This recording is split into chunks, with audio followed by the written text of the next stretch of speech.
പഹൽഗാം ആക്രമണത്തിനൊടുവിൽ പാകിസ്ഥാന് ശക്തമായ തിരിച്ചടി ഇന്ത്യ നൽകി കഴിഞ്ഞു.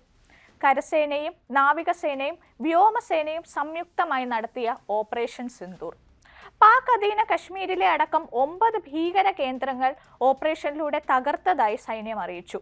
പുലർച്ചെ 1:05 മുതൽ 1:30 വരെ നീണ്ടുനിന്ന ആക്രമണങ്ങൾക്കൊടുവിൽ 70 തീവ്രവാദികളെ വധിച്ചു എന്നാണ് റിപ്പോർട്ട്. പഹൽഗാം ആക്രമണം നടന്ന് 15ാം നാളാണ് ഈ തിരിച്ചടി.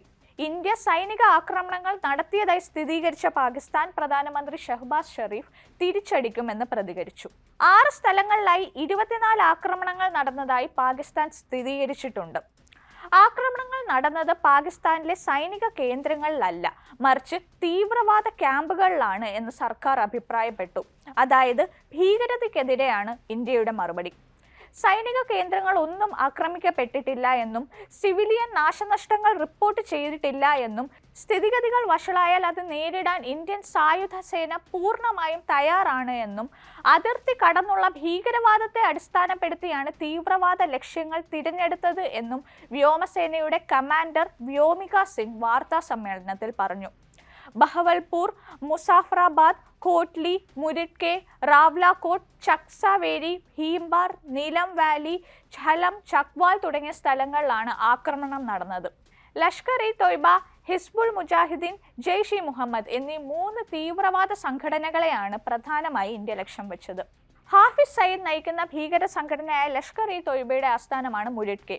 കോട്ലിയിൽ നടന്ന ആക്രമണത്തിൽ ലഷ്കറിന്റെ മതപ്രഭാഷകനായ ഖാരി മുഹമ്മദ് ഇക്ബാൽ കൊല്ലപ്പെട്ടു. പാക് പഞ്ചാബ് പ്രവിശ്യയിലെ ബഹവൽപൂർ മസൂദ് അസറിന്റെ ജെയ്ഷ്-ഇ-മുഹമ്മദിന്റെ താവളമാണ്. ഇന്ത്യയുടെ ആക്രമണത്തിൽ തന്റെ സഹോദരിയും അവരുടെ ഭർത്താവുമടക്കം കുടുംബത്തിലെ 10 പേർ കൊല്ലപ്പെട്ടതായി മസൂദ് അസർ ഒരു പ്രഖ്യാപനം പുറത്തുവിട്ടു.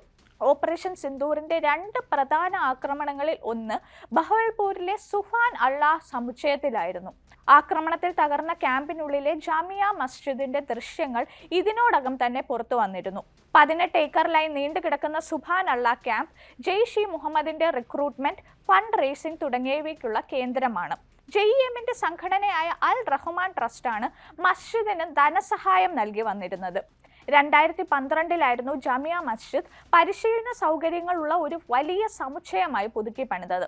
2001-ലെ ഇന്ത്യൻ പാർലമെന്റ് ആക്രമണം, 2016-ലെ പഠാൻകോട്ട് ആക്രമണം, 2019-ലെ പുൽവാമ ആക്രമണം എന്നിവയുൾപ്പെടെ രാജ്യത്ത് നടന്ന പല ആക്രമണങ്ങൾക്കും പിന്നിൽ പ്രവർത്തിച്ച തീവ്രവാദ സംഘടന കൂടിയാണ് JEM.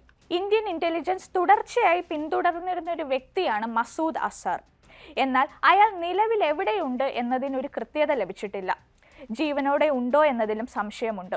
എന്നാൽ 2001-ൽ ഡൽഹിയിൽ നടന്ന പാർലമെന്റ് അറ്റാക്കിന് ശേഷം മാസങ്ങളോളം മസൂദ് ഒളിവിലായിരുന്നു. ആ ഒരു സാഹചര്യത്തിൽ മസൂദ് എവിടെയാണ് എന്നത് ആശങ്കാജനകമാണ്.